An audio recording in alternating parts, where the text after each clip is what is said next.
And that, ladies and gents, is that. He accepted my termination bid, explained, even if I hadn't made that mistake, it had gone to poop for the end, at the end for him. Um, it is a major victory for me, based on points, but I don't really, as I said before, play by points. It's all more to do with the battle, with the context of the battle. Have you got your objectives? My objective was to destroy his army. And to that end, let's have a look at casualty then. So our numbers on the day, with everybody on the field, were about 75,000, give or take, each. I had 300 guns and he had about 400 guns, and I've lost, what's that, let's say 12,000. That equates to about 15% of my force. And then 6,500 cavalry and 58 losses with artillery. He lost 30,000 men and almost 11,000 cavalry. That's absolutely huge. 177 guns. That's about almost half of his guns, almost. And then 58 leaders.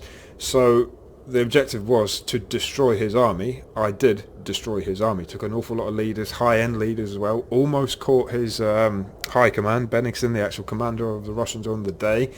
And basically, that's what we're looking at with the field. That's the end of it then. So we can see now. Let's have a look at, first of all, at what we were facing if we were to carry on. He had all that cavalry there, and he had quite a lot of it. The Prussian cavalry was still quite strong. They weren't as involved earlier in the day as other units. That Russian cavalry had some more back there, and he would have caused us some problems, and not a huge amount of them, but there's enough to cause us a few problems. He was moving Prussians up by the looks of it, so we may have caught them off guard. More artillery may have caught them off guard if we'd actually crossed over and hit them on the flank, or maybe even behind, but it does look like he's left some troops there. Schloditten then, it's these are all expired troops, if you like. They're just riding out there, so it does look like he's got an awful lot of troops there, but he doesn't have that many. He did have a strong defensive position here though. A lot of light troops, a couple of guns, so that would have been a difficult crossing should we have actually carried on with an attack here. We got in amongst them here. He still had an awful lot of guns, but I think with the guns he brought forward, he thinned his lines. In the middle, he didn't have anything following up, but it was still quite a strong attack. There was a lot of guns there, could have caused us an awful lot of problems. Up here we had broken through. There's his command, look, yeah. We were starting to break through. We probably would have taken Klein Salzgarten, a couple more turns, and okay, the guns, look at them, they're all sort of singled out batteries by that time. Over here his cavalry were in a lot of trouble. One single unit there. Where else have we got troops? Routed cavalry there. We pushed all that cavalry back. A lot of guns up there. That would have been difficult for the guard cavalry to take. That's all horse artillery as well, so you could have just easily turned it around and fired on us. The only thing that would have saved us to a certain extent is the visibility, so that would have been quite a bad attack. He has got some infantry there as well. What's he got? 400. Feedback wise then, had a word with him there, called him up, good game and all that, and he said, where did it go wrong? He said to me, you were just everywhere, Ross. You seemed to be anywhere where he went. I seemed to know in advance. Well, I didn't make that great use of scouts, to be honest, and he caught me off guard. I really did think he was going to defend, and I think his biggest mistake from the start was giving up his defensive position. I mean, look at the amount of guns there. I had no chance of a frontal assault going against those guns. Absolutely no chance at all. I said right at the start, there's no way in hell I'm doing that. It all depends on my flanks. And I spent a lot of time manoeuvring a lot of soldiers down to this southern flank and sorting it out. First shock of the day for me was this Klein Salzgarten. We got there and it was all nice and quiet, and then all of a sudden out of nowhere came guns, cavalry, troops, everything, absolutely everything. I think it did reasonably well. Um, so apart from his big mistake of giving up that extremely good defensive position, look at all these guns on the high ground across an open plain. The weather saved me. He said he's still got loads of ammunition left. Remember right at the start of the scenario, part of the context was that the Russians didn't have much ammunition. The Prussians were supposed to resupply them, but they didn't get round to it, so he was limited. So he said he limited it at the start, and that was true because he'd have one turn, it would just be mass artillery barrage right across the board. Next time sporadic, maybe next time maybe not even fire at all. So, but he said he got loads left, and I think that's to do with the weather. The weather saved me when we had those blizzards and snowstorms. That visibility reduced to about 2 hexes at times, 4 hexes, and that saved me an awful lot of trouble with all these guns. So, as we all say, hindsight is a fantastic thing. So, if I'd known that, then maybe been a little bit more risky. Right at the start, just as I got to Eylau and said, I'm going to hold Eylau, didn't have many troops there. Had the guard right back here, remember, my reserve cavalry. He appeared out of a blizzard with a lot of infantry, just infantry, all stacked up, all bundled into sort of 2-3 battalions in one hex. Easy pickings for my artillery, but he did break out Eylau. He got into the outskirts on sort of this area around here. He did break it, and it was a job fighting back. Anywhere else, there was a lot of cavalry action up here. Didn't really have much to do up here. We fought the Prussians when we eventually found them. We couldn't see the Prussians for a long time, and they were there in core strength. So it'd have been a good fight. I dare say we'd have had the strength in numbers. However, on the right flank, we got Russian cavalry and we got Prussian cavalry on the left flank, so it'd have been difficult. He tried 2 or 3 times to take Eylau and this windcloth mill, and it wasn't until he said, give me some advice because it's not going very well. I said, you got to have combined arms tactics, and that's essential. Not until later in the game, and especially around the windmill knoll, it showed that he start bringing up guns with infantry. Okay, no cavalry in this case, but even that worried me more than when it was just infantry. I didn't have much artillery here. What I did have, he took, because I siphoned it off and brought it down to the southern flank around Sir Palin, so some of the batteries there. I mean, these troops around here have been fighting hard. Look at the fatigue they've got. They're all sort of a couple of hundred, some of them almost maximum fatigue. So it was a very hard fought battle here.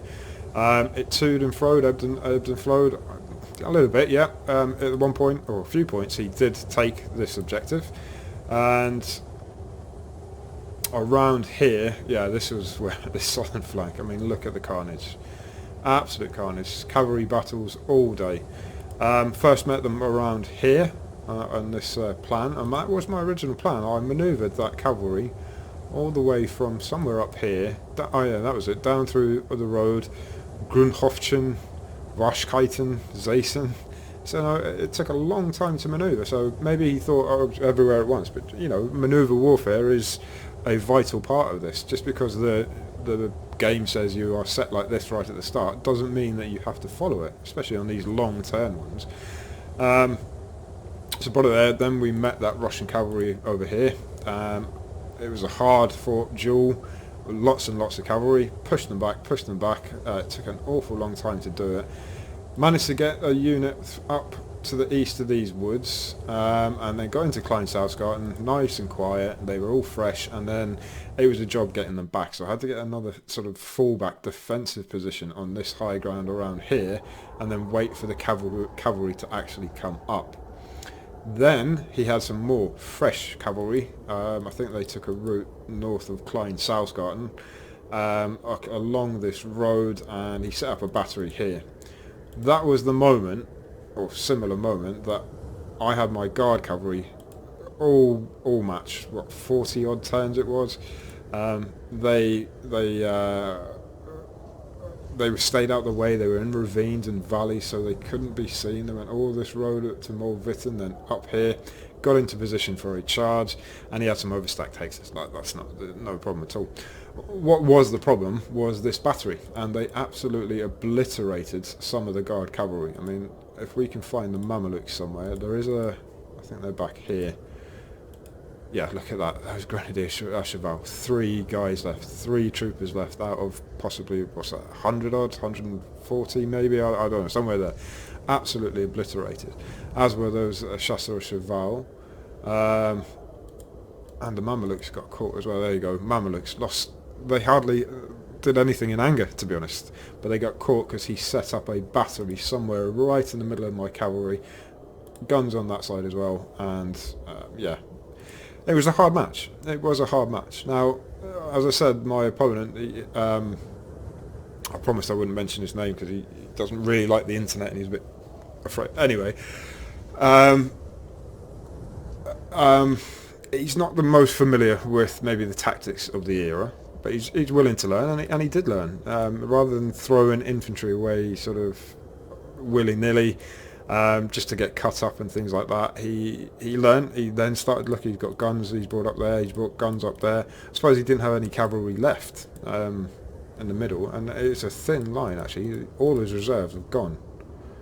Okay, he had some there, but they were used before. He's got some here. These light troops. All these guys on this defensive line here are troops that were, for the most part, involved earlier on.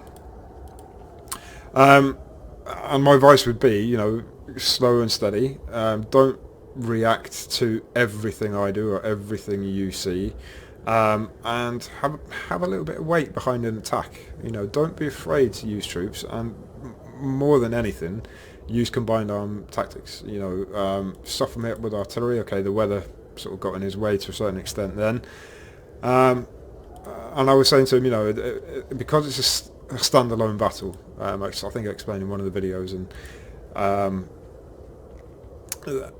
if this was a campaign game, I wouldn't have played like I did. I threw away. I was a little bit brash with my cavalry, certainly brash with some infantry.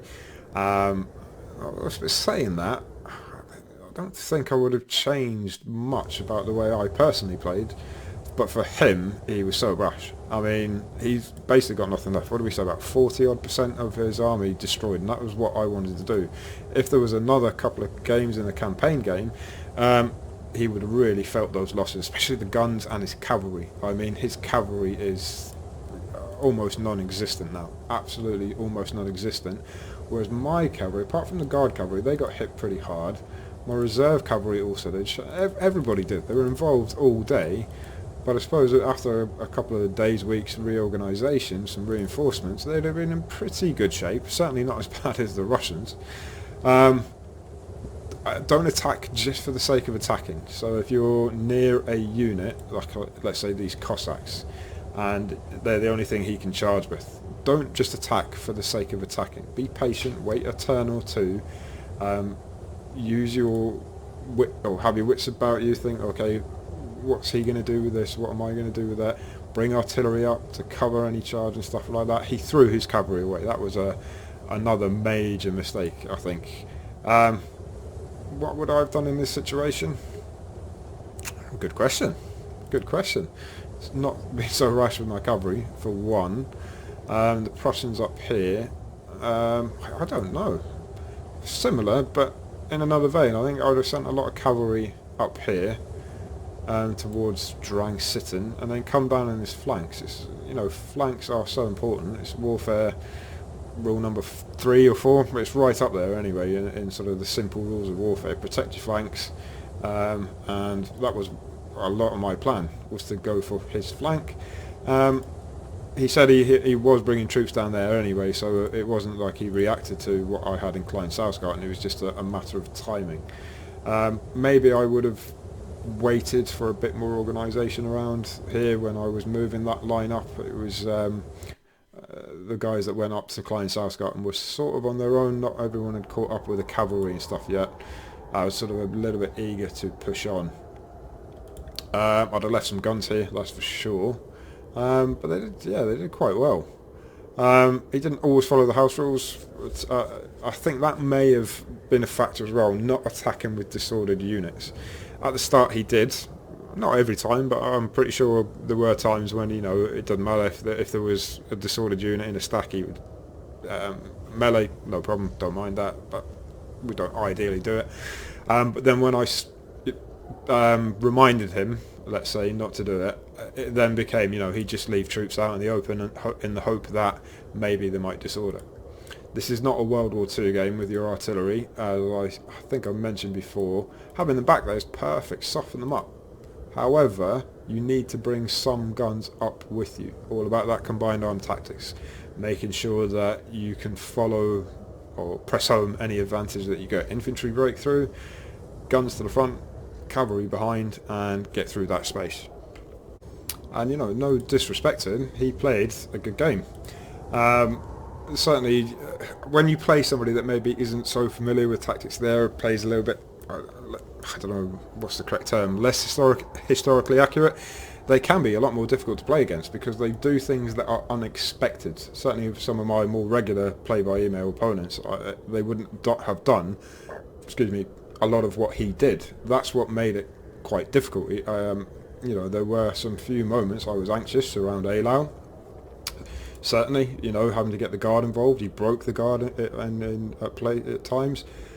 Around here, this is a good 10, 12 turns he's been fighting over here, and I've had to draw in troops from South Island, left a big gap here.